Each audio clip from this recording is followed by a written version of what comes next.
अण्णाभाऊ साठेंचा नाट्यगृहाला नाव दिलंच पाहिजे। निवेदनाचा मजकूर असा आहे की गेल्या 7 ते 8 महिन्यापासून म्हणजे जवळपास वर्षभरापासून जे पश्चिमेचं सर्कस मैदानावर नाट्यगृह तयार झालेलं आहे त्या नाट्यगृहाला साहित्याशी निगडीत आणि त्या रंगभूमीच्या हिशोबाने ज्या साजेसाचं नाव लोकशाहीर अण्णाभाऊ साठे यांचं नाव देण्याची मागणी सातत्याने झाली।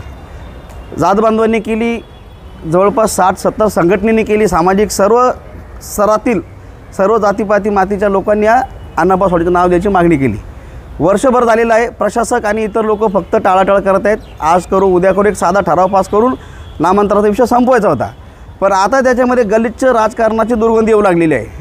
कोणी उगाचच कुणाच्या भावना दुखवण्यासाठी किंवा कुणाला पुढे करण्यासाठी नाव दिलं, याची नावाची मागणी त्याच्या नावाची मागणी। आम्हाला कोणत्याही महापुरुषाच्या किंवा कोणत्याही नेत्याच्या विरोध आम्हाला विरोध नाही, पण एकच सांगणं आहे की जर थोडी जरी बुद्धी असेल तर अण्णाभाऊ साठेंचं साहित्य आणि अण्णाभाऊ साठेचं महत्त्व आणि ज्या नावाची तुम्ही मागणी करता त्यातलं थोडंसं तारतम्य बाळगा, त्यातलं जरा चढ उतार त्याचं माप खोली पहा, त्याच्यानंतर तुम्ही मागण्या करा। उगाच विषयांतर करून वादविवाद करून या सगळ्या गोष्टी सुटणार नाहीत।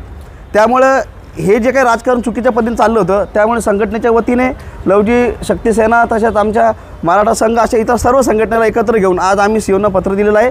त्या पत्रामध्ये नमूद केलेलं की येणाऱ्या ऑक्टोबर 15 तारखेपर्यंत आपण याच्यावर निर्णय घ्यावा आणि अण्णाभाऊ साठेच्या नावावर शिक्कामोर्तब करावी, अन्यथा 16 तारखेला सकल मातंग समाज व इतर बहुजन समाज जो काय आमच्यासोबत आहे हजारोच्या संख्येने सर्कस मैदानावर जमा होऊन त्या ठिकाणी आम्ही आमच्या हाताने लोकशाहीर अण्णाभाऊ साठे या नावाचं नामकरण करून त्या पार्टीचं उद्घाटन करणार आहोत, असा आम्ही स्पष्ट इशारा त्यांना दिलेला आहे। मुख्य अधिकारी यांचं एकच म्हणणं आहे, ते राजकीय दबावपोटी असल्याचं त्यांच्या चेहऱ्यावर दिसत आहेत, त्यांच्यावर भरपूर दबाव आहेत, त्याच्यामुळे ते असे म्हणतात की काम अजून पूर्ण नाही झालेलं, अपूर्ण काम झालेलं आहे। मग साहेब जर अपूर्ण काम झालेलं आहे तर या चुकीच्या ज्या बातम्या काही दिवसापासून पेरल्या जात आहेत, ज्या बातम्या बाहेर येत आहेत का ज्याच्यामुळे सगळं मातंग समाज बहुजन समाज अस्वस्थ झालेला आहे का आमच्या महापुरुषाचं नाव द्यायचं जर ठरलेलं होतं, मग अचानक ह्या चुकीच्या बातम्या काय येतात आणि त्यानंतर बातमीदार सांगतात की सूत्रों के हवालेच्या सूत्राच्या माध्यमातून जर जबाबदारी प्रशासकाची आहे नाव निश्चित करणं ठराव करणे, मग त्यांच्या माहितीच्या बाहेर किंवा त्यांच्या माहितीशिवाय अशा बातम्या बाहेर कोण सोडतात? चुकीच्या बातम्या करून नक्की समाजाला या सोसायटीला या अंबरनाथ शहराला नक्की मेसेज काय द्यायचा आहे का तुम्हाला इथं दंगल घडवायची आहे का,